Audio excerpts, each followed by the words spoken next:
എന്നെ നിങ്ങൾ ഓർക്കുന്നുണ്ടോ? ഞാനാണ് ആ കല്ല്. കാൽവറിയിൽ യേശുവിൻ്റെ ക്രൂശമരണത്തിന് ശേഷം എന്നെ ഉപയോഗിച്ചാണ് ആ കല്ലറയുടെ വാതിൽ പൂർണ്ണമായും അടച്ചത്.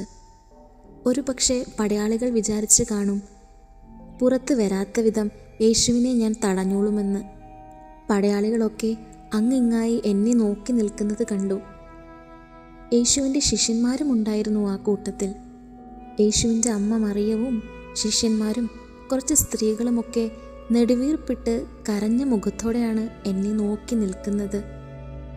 പിന്നെ അങ്ങോട്ടുള്ള നിശബ്ദത നിറഞ്ഞ 3 ദിവസങ്ങൾ. പക്ഷേ 3-ാമത്തെ ദിവസം എനിക്ക് ചുറ്റും എന്തൊക്കെയോ നടക്കുന്നത് പോലെ ഒരു തോന്നൽ. ഭൂമി വിറച്ചു. ഇരുളിനെ കീറി മുറിച്ചുകൊണ്ട് ആകാശത്ത് നിന്നൊരു വെട്ടം. ആരോ എന്നെ തള്ളി മാറ്റുന്നത് പോലെ, ഒരു സ്വർഗീയ കരം എന്നെ തള്ളി മാറ്റുന്നത് പോലെ. പിന്നെ ഞാൻ കാണുന്നത് എൻ്റെ കണ്ണുകളെപ്പോലും എനിക്ക് വിശ്വസിക്കാൻ പറ്റാത്തൊരു കാഴ്ചയായിരുന്നു.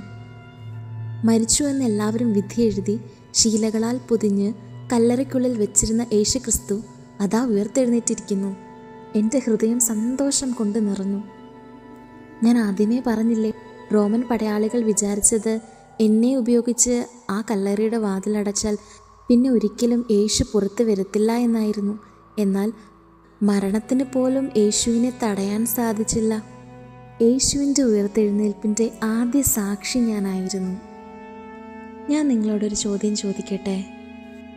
എന്നെപ്പോലെയുള്ള കല്ലുപയോഗിച്ച് നിങ്ങളുടെയൊക്കെ ഹൃദയങ്ങളിലെ ഭാരങ്ങളും ദുഃഖങ്ങളും വിഷമങ്ങളും ഒക്കെ മൂടി വച്ചിരിക്കുന്നവരായിരിക്കും നിങ്ങളിൽ പലരും. എന്നാൽ ഞാൻ ഇന്ന് പറയുക, ആ ഉയർത്തെഴുന്ന യേശുവിനെ നിങ്ങളുടെ ഹൃദയത്തിലേക്കൊന്ന് കടത്തിവിട്ടേ. യേശു ആ കല്ലൊക്കെ മാറ്റി നിങ്ങളുടെ സകല വേദനയും മാറ്റി നിങ്ങൾക്കൊരു പുതിയ ജീവിതം നൽകും.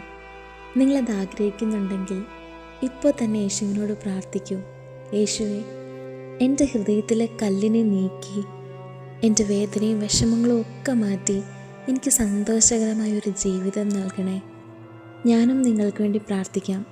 ദൈവം നിങ്ങൾക്ക് പുതിയൊരു ഉയർത്തെഴുന്നേൽപ്പ് നൽകട്ടെ. God bless you, dears.